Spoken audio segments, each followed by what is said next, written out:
sahabat perempuan dan anak, bertemu lagi bersama saya Nabila Isma di podcast Sahabat Perempuan dan Anak atau podcast Sapa. Nah, seperti biasa kita akan menghadirkan berbagai macam informasi-informasi yang menarik dari mulai edukasi, isu-isu terkini hingga tokoh-tokoh inspiratif. Nah, spesial kita memperingati kemerdekaan Indonesia di tanggal 17 Agustus, kita menghadirkan sosok anak bangsa yang pastinya memiliki dedikasi terhadap Indonesia ini. Dan dia telah memiliki gelar sebagai seorang paskibra yang akan mengibarkan bendera di IKN nantinya. Langsung saja kita sambut, ini dia Naila Aulita Al-Kubra Sinapoy atau biasa disapa dengan Naila. Halo Naila. Halo Kak. Apa kabar? Alhamdulillah baik. Wah, ini lagi persiapan Iya. mau mengibarkan bendera ya. Iya, Nah, udah ini aku tuh selalu takjub kalau ngelihat ada paskibraka, karena dulu tuh aku sempat ikutan pas SD. Terus aku tidak sanggup, aku nggak kuat. Jadi kalau ngelihat yang memang benar-benar lolos sampai jadi paskibraka nasional tuh aku pasti salut banget gitu. Boleh dong diceritain gimana sih perjalanannya sampai akhirnya bisa menjadi seorang paskibraka nasional? Kan pasti panjang banget nih seleksinya. Iya, jadi memang panjang banget Kak. Jadi untuk seleksinya itu pertama kita harus daftar online dulu lewat aplikasi Transparansi Paskibraka. Nah, dari situ ada namanya seleksi administrasi dulu. Sebenarnya seleksi Paskibraka itu mirip seleksi kedinasan deh Kak, kayak seleksi masuk TNI atau mau masuk polisi. Jadi pertama kita melakukan tahap seleksi administrasi. Jadi semua berkas-berkas kami submit di website tersebut. Nah, setelah itu kalau kita memang udah lolos tahap pertama itu, kita lanjut ke seleksi TIU dan TWK, yaitu tes inteligensi umum dan juga tes wawasan kebangsaan. Nah, itu seputar, kalau untuk tes wawasan kebangsaan itu seperti tes tentang UUD, tentang konsensus dasar negara, Pancasila, dan lain-lain. Untuk tes inteligensi umum itu seperti tes IQ deh Kak, kalau Kakak tahu gitu kan. Nah, kalau setelah itu ada passing grade, minimal passing grade-nya, dan kalau lolos kita lanjutkan di seleksi tahap berikutnya, yaitu seleksi Samapta dan PBB. Samapta itu sebenarnya tes fisik, jadi seperti lari 12 menit, shuttle run, push up, sit up, back up gitu. Dan setelah itu tes PBB, yaitu ya tes PBB seperti langkah tegap maju, jalan di tempat, dan lain-lain.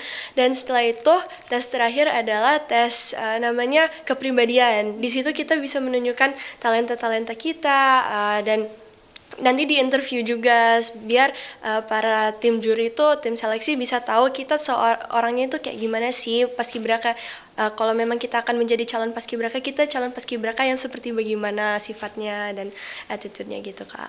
Wah, berarti panjang banget. Panjang ya? banget, iya. Itu tuh langsung ke pusat atau emang melalui seleksi daerah dulu? Seleksi daerah dulu Kak. Jadi ada 3 tahap seleksi. Pertama di tingkat kabupaten kota. Jadi semuanya seleksi di kabupaten kota masing-masing. Nanti biasanya ada top berapanya gitu dikirim untuk seleksi provinsi. Setelah itu yang kalau tahun ini misalnya top 2 dari tingkat provinsi itu menuju verifikasi pusat namanya. Nanti di situ di-verify ulang untuk melanjutkan ke nasional di tahap pusatnya. Berarti kamu ini mewakili Banten. Banten Kak, Banten. iya. Panjang banget ya. Ini Iya, berarti lumayan. dari Banten ini terpilih 2 orang untuk akhirnya menjadi anggota paskibraka di nasional. Iya, putra-putri. Salah satunya kamu. Alhamdulillah. Keren banget. Tuh jadi putra-putri ya, satu Iya, laki-laki, satu perempuan. Iya, benar Kak. Ih, keren banget. Ini Iya. tuh berarti memang udah jadi cita-cita kamu kah sejak lama pengen jadi paskibraka atau memang nggak sengaja deh ikutan aja gitu? Jadi sebenarnya itu saya dulu pernah jadi paskibraka di KBRI Tokyo di Jepang wow. pas kelas 6 SD, karena di situ juga kan nggak banyak orang Indonesia, jadi ya kalau siapa yang mau ikut dibolehin aja. Setelah itu aku belajar tapi nggak pernah ada minat mau ikut paskibrakanya sendiri gitu. Tapi pas aku pindah kembali ke Indonesia, mamaku bilang, kenapa deh nggak coba ikut seleksi paskibraka aja, jangan sampai bisa ikut di mau kabupaten, kota, atau provinsi, yang penting ikut aja. Dan alhamdulillah sebenarnya itu hari seleksi tingkat kotanya itu sisa 1 hari close registrationnya. Jadi aku daftar H-1 sebelum tutup pendaftaran dan alhamdulillah masih bisa lolos dan ya dari situlah mulainya. Oh, berarti Naila ini masih sekolah ya? Masih sekolah kelas SMA kelas 3 Kak. Kelas 3. Iya. Berarti lagi mau ujian terus juga sambil nyiapin paskibraka ya. Iya. Keren banget. Jadi kalau paskibraka itu daftarnya pas selesai kelas 1 SMA mau naik kelas 2. Oh, jadi Iya. tapi memang panjang banget Panjang ya. banget, Terus juga Kak. proses latihannya juga Iya, panjang panjang banget. banget. But anyway, tadi kan kamu juga cerita kalau kamu tuh sebelumnya sempat jadi paskibraka di KBRI Tokyo. Iya, benar. Nah, aku tuh sempat membaca fun fact ya nih, sahabat perempuan dan anak, kalau Naila ini ternyata bisa berbahasa, bisa berbicara 5 bahasa Iya, asing. benar. Iya kan? Aku tuh Iya. baca beritanya. Boleh dong ceritain bahasa apa Boleh. aja sih, kok bisa kamu menguasai sampai 5 bahasa? Jadi dari kecil itu aku pindah-pindah terus Kak, karena mama aku juga selalu pindah kerja dan sekolahnya di luar negeri. Jadi aku ikut mama. Nah, aku bisa bahasa Inggris, bahasa Indonesia, Jerman, Jepang dan sekarang lagi belajar bahasa Korea juga. Wow. Iya. Boleh dong ngasih tahu kita sedikit, tunjukin dong apa yang kamu paling fasih dari 5 bahasa ini selain Kayaknya Indonesia. bahasa Jepang deh. Bahasa kalau Jepang, Iya. boleh dong sedikit tunjukin perkenalan pakai Boleh bahasa aku Jepang. perkenalan diri Boleh aja dong. ya. Oke. Konnichiwa minasan, watashi no namae wa Naila Aulita Alkubashi Napoi desu. Watashi wa 17 歳です。今は高校生何年生です。日本で3年で住んでいました。だから日本語をちょっと喋ります。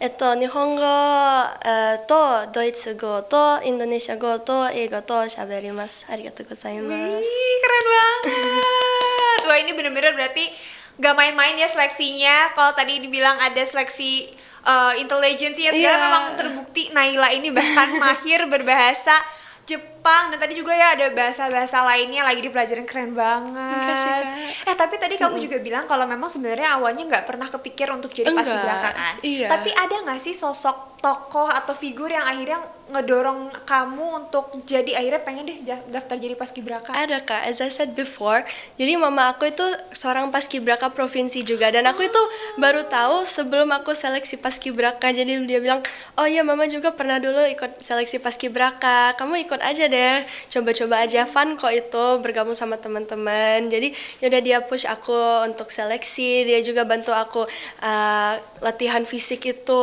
kayak running and all that kan, dan bantu untuk bagaimana wawancara dengan baik. Jadi mamaku memang support dari nol sampai bisa jadi paskibraka nasional Kak. Berarti ini memang support mamah tuh Iya, paling besar ya. iya, Terus Kak. gimana waktu awal ternyata kamu lihat pengumuman hasilnya kamu lolos?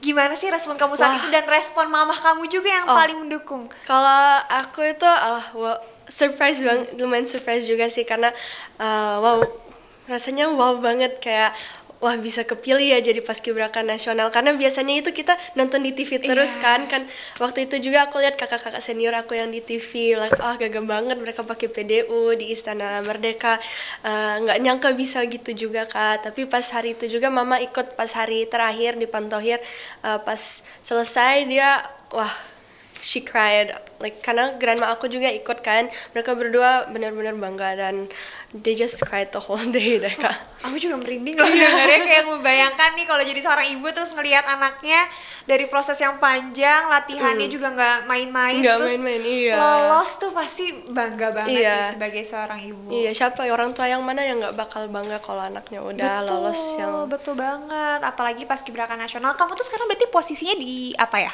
Saya tahun lalu itu di cadangan baki 2. Jadi kalau kakak tahu Lili nggak yang sepatunya copot itu? Oh iya, ya, aku iya, di iya, belakang iya. dia. Oh, Iya. tahun ini juga sama. Kalau berarti? tahun ini, jadi kalau untuk pembawa baki dan cadangan baki itu tahun depannya itu mereka ada namanya kirap bendera pusaka. Nah, tugas saya, Lili, Kacina dan Kayla itu untuk membawa bendera pusaka dari Monas itu ke Nusantara nanti. Oh, dan ini aku Iya. juga ikut deg-degan dan membayangkan Iya. gimana sih kirap bendera pusaka dibawa dari sini nih, dari Jakarta. Dari Jakarta, terus iya. dibawa ke ibu kota Nusantara. Dan ini pertama kalinya juga Pertama kan kalinya, dan perayaan itu di sana. langsung flightnya. Semoga nanti kita lihat semuanya prosesnya bakal lancar, Amin. Iya. jalan nggak ada hambatan apapun Iya, ya. amin. Nah tadi setelah proses seleksi yang cukup panjang, pasti latihannya juga nggak main-main setelah Nggak itu. main-main, Boleh Kak, dong ya. diceritain berapa lama sih kamu latihan mempersiapkan dari awal lolos sampai sekarang? Terus gimana sih proses latihannya? Ini karena pasti yang paling penuh tantangan pasti pas proses latihannya. Iya, jadi kalau untuk paskibraka tingkat pusat itu kami latihan untuk 40 hari total. Nah, tapi minggu pertamanya kami datang itu ada namanya pembekalan tentang nilai-nilai konsensus dasar negara oleh Lemhanas. Makanya ada PIN Lemhanasnya ini. Nah, itu minggu pertama kita diperkenalkan tentang 4 konsensus dasar negara, Pancasila, UUD, dan lain-lainnya. Setelah itu kita masuk tahap latihan yang fisik, yang PBB-nya. Jadi 30 hari itu benar-benar the same routine. Pagi-pagi bangun subuh, lari pagi dulu, habis itu makan pagi, mandi, habis itu latihan sampai sore jam 5, habis itu nanti tidur, udah selesai. Jadi hanya setiap hari gitu aja, same routine di follow-nya. Tapi pernah ngerasa kayak capek banget atau ada tantangan tertentu yang ngebuat kamu sempet kayak aduh aku bisa nggak ya gitu melalui ini? Tentunya pasti capek karena menguras fisik ya Kak, panas-panas gitu kan, tapi namanya juga perjuangan kan. Tapi kalau untuk saya tantangannya itu satu, karena aku itu pernah sakit flu gitu, jadi tapi tetap harus latihan. Tapi di sana untungnya ada dokter juga kan, yang tim medis yang standby terus, jadi mereka take care of us juga. Jadi sempet sakit juga ya pas lagi proses. Kenapa sih nggak main-main sih? Apalagi tadi ya subuh udah bangun, udah langsung latihan seharian dan diulang terus-menerus. Nah, aku juga paling tertarik tuh kalau ngelihat pasukan paskibraka ya, adalah kan itu kan dari berbagai kota, provinsi bersatu gitu ya. Bener, Kak. Gimana sih perasaan kamu begitu ketemu teman-teman dari daerah-daerah yang berbeda? Terus kan kalian harus harus menjaga kekompakan juga, harus bersosialisasi, berbaur. Apalagi tadi 40 hari full kan bertemu sama mereka. Gimana sih perasaan kamu saat itu? Sangat happy Kak, karena bisa ketemu teman-teman dari background yang berbeda-beda, karena benar-benar spektrumnya itu wide ranging. Aku juga very glad and honored bisa ketemu teman-teman dari berbagai daerah, karena misalnya kalau aku ke tempat di Indonesia, misalkan ke provinsi ini, pasti ada teman yang bisa main sama-sama kan. Dan di situ kalau karantina kami kan nggak pakai HP atau alat komunikasi sama sekali, jadi kita benar-benar berinteraksi satu sama lain tanpa ada pergangguan, tanpa ada device gitu loh, karena kan biasanya kalau ada handphone pasti distraction kan, tapi kalau nggak ada ini kita benar-benar bisa berbaur, bisa be friends with all of them lah Kak. Nah, tantangannya apa sih yang paling kamu ngerasa selama 40 hari itu ya? Mungkin salah satunya tadi ya, kamu nggak boleh megang device sama sekali, terus juga harus latihan full. Ada nggak sih tantangan lain yang ngebuat kamu ngerasa itu menurut kamu paling challenging banget? Terus gimana cara kamu overcome itu? Karena pastinya nggak mudah juga. Paling challenging, sebenarnya kalau menurut saya sih, kalau untuk saya pribadi nggak ada yang challenging banget Kak, karena it's a new experience, and kalau new experience kita harus jalani dengan baik juga gitu Kak. Tapi kalau yang dari teman-teman aku itu, mereka pasti tentunya kangen orang tua. Itu salah satu I think universal thing. Kalau memang udah 40 hari tanpa device, no contact with your parents, pasti kangen juga kan. Tapi karena ada teman-teman di situ dan juga ada kakak-kakak pamong kita, itu mereka menjadi orang tua dan kakak kita pas pusdiklat di situ. Benar sih, pisah sama keluarga untuk waktu yang lama, nggak komunikasi. Ada yang dari jauh-jauh juga. Mungkin ada juga yang pasti pertama kali kali ya. Ada yang pertama kali ke Jakarta malah juga. Terus pisah sama orang tua pertama kali juga pasti ada ya ngalamin kayak gitu. Nah, terus ini adalah salah satu hal yang menurut aku paling keren dari seorang paskibraka adalah seragamnya. Aku juga. Iya kan, kalau ngeliat seragamnya tuh bener-bener kayak wah, aura berbunga itu ada, auranya tuh beda banget. Tapi aku kan selama ini hanya lihatnya di TV ya. Aku dulu pernah sekali ikut upacara bendera 17 Agustus di Istana Negara waktu aku masih kecil banget. Jadi memorinya tuh nggak yang terlalu jelas. Tapi kalau lihat di TV kan, lihat dari TV aja tuh aduh udah keren banget gitu yang mereka menggunakan seragam. Nih kayak kamu sekarang di depan mata aku keren banget. Gimana sih rasanya waktu pertama kali kamu mengenakan seragam itu? Terus tadi juga kamu dapat segala macam atribut yang memang hasil usaha kamu gitu. Gimana sih rasanya?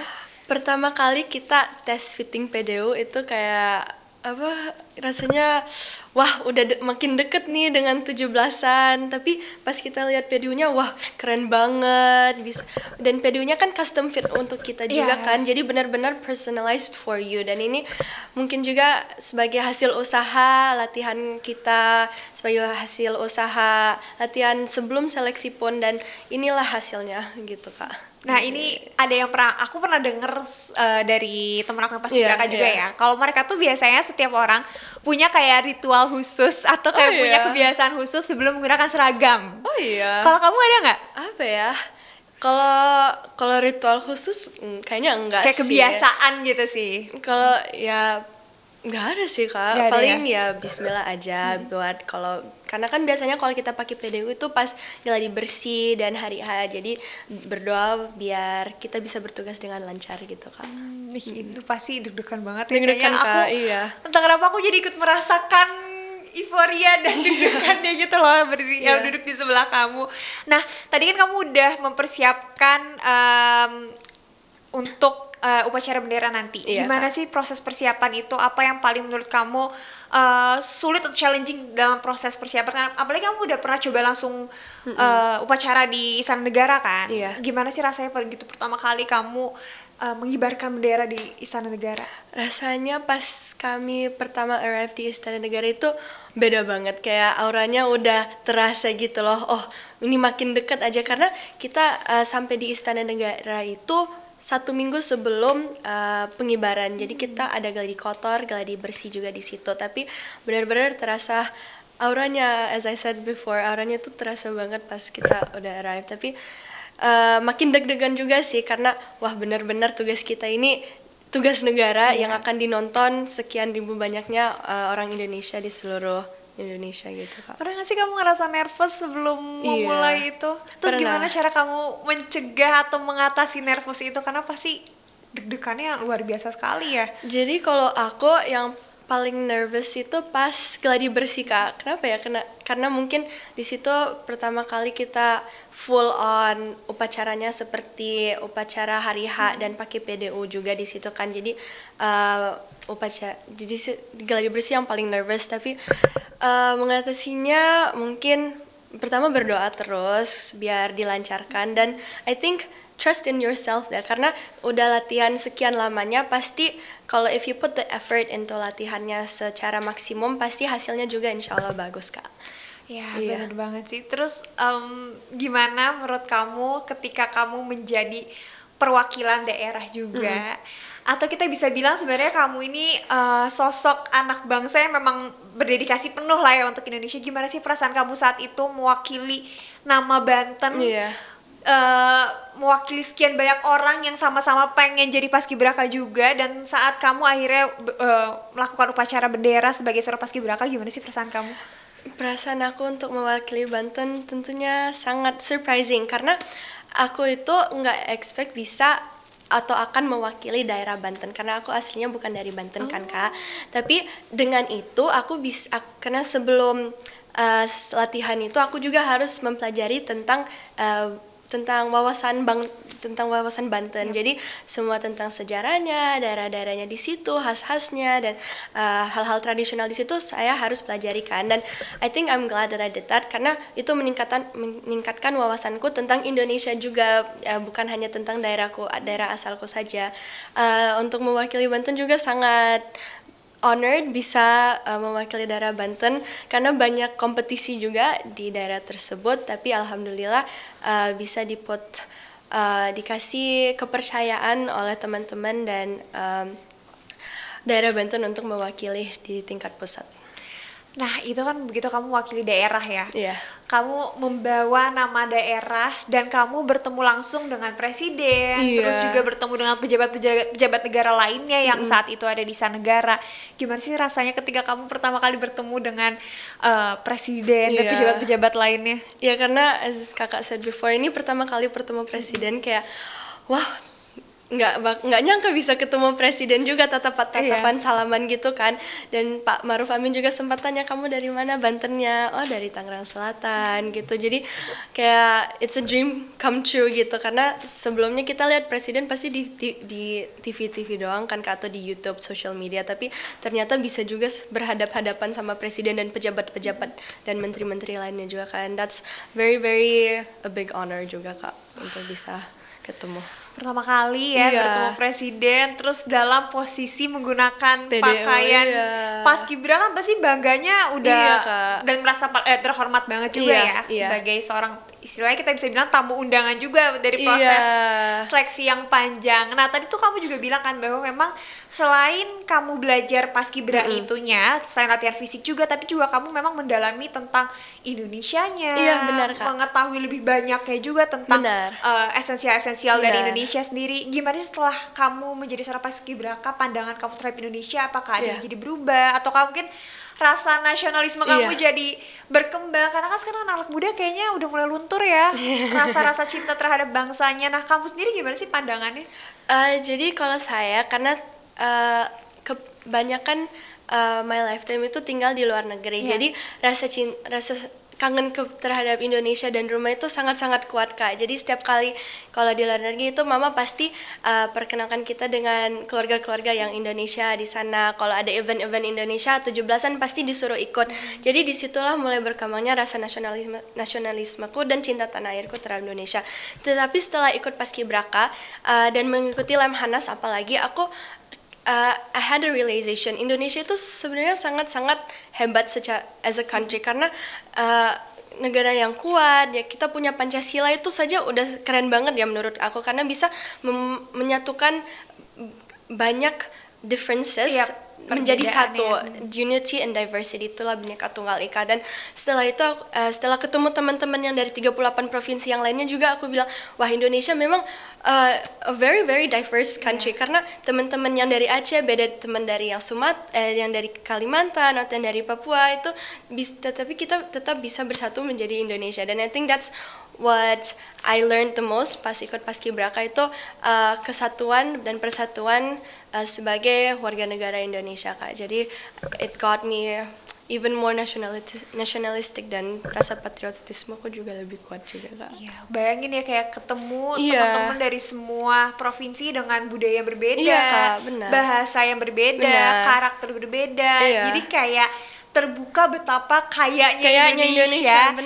Tapi at the same time hebatnya Indonesia adalah dengan perbedaan yang banyak itu juga masih bisa bersatu dan saling mendukung satu sama lain ya. Mungkin itu yang kita sama-sama harus tanamkan nih sebagai anak bangsa, bahwa ternyata memang Indonesia ini kaya dan tugas kita untuk saling menjaga toleransi itu dengan perbedaan yang kita punya Kakak.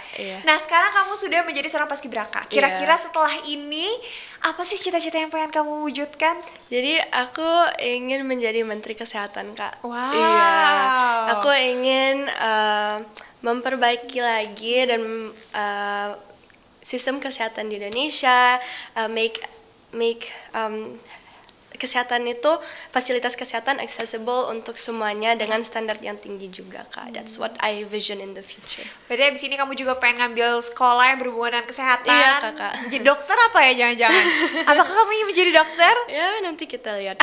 Kita lihat ya, pokoknya apapun itu cita-cita kamu semoga bisa terwujud. Amin. Dan kayaknya kalau udah melihat gimana effort yang kamu taruh untuk menjadi seorang paskibraka, kayaknya cita-cita apapun juga bisa kamu raih sih dengan semangat yang kamu punya. Semoga bisa semuanya terwujud ya cita-citanya.